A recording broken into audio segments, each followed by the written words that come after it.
এই পৃথিবীতে আমার নবীকে তিনটা জিনিস প্রিয় বানিয়ে দেওয়া হয়েছে। আমার নবীর সবচেয়ে প্রিয় কি?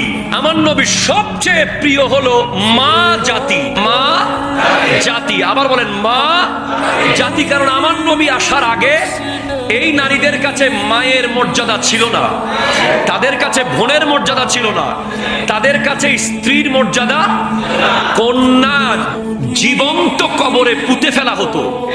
আমার নবী এসে জানিয়েছেন আল জান্নাতু তাহতা আকদামিল উম্মাহাত, তোমাদের সকলের জান্নাত হলো তোমার মায়ের পায়ের নিচে। আমার নবী জানিয়েছেন তোমার কন্যা যদি তুমি পেলে ইসলাম সম্মতভাবে একটা কন্যাকে বিয়ে দিতে পারো, জান্নাতে তুমি আমার সাথে এইভাবে লাগানো থাকবে, শরীয়ত সম্মতভাবে, to the point, according to Islam. তো সাহাবায়ে কেরাম বলছেন দুজন থাকলে আরো বেশি থাকবে, তিনজন হলে আরো বেশি থাকবে। তো ইয়া রাসূলুল্লাহ, আমাদের তো অনেক সাহাবার কন্যা সন্তানের বাবা হওয়ার সুযোগ নাই, আমরা কি করব? বলে যার কন্যার বাবা হওয়ার ইচ্ছা থাকবে সেও জান্নাতে আমার সাথে থাকবে। আপনি কি বলেন? ওই নারী জাতিকে আপনি উত্তক্ত করবেন, ওই নারী জাতিকে আপনি ইফটিজিং করবেন, ওই নারী জাতিকে আপনি রাস্তায় হাঁটতে দেবেন না, এটা কাল হাসরের মাঠে আপনাকে নবীজির কাঠগড়ায় দাঁড়াতে হবে।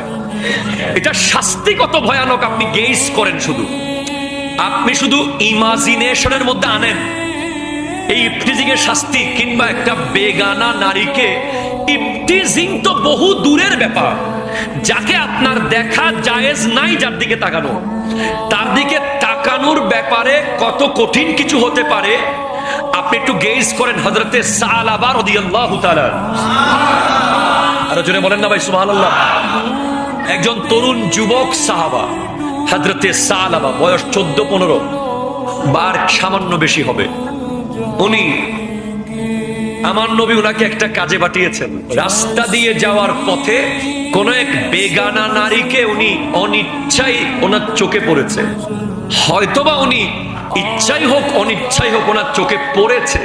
এই লজ্জায় উনি এই বেগানা নারীকে দেখলেন কেন?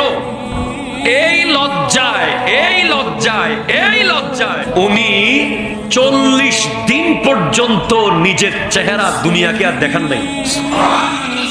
অপরাধ, খেয়াল করেন, আপনি ইফটিজিং করছেন বহু দূরের ব্যাপার, আপনি একটা বেগানা নারীকে নিয়ে পার্কে বসে আড্ডা দেবেন বহু দূরের ব্যাপার, আপনি একটা বেগানা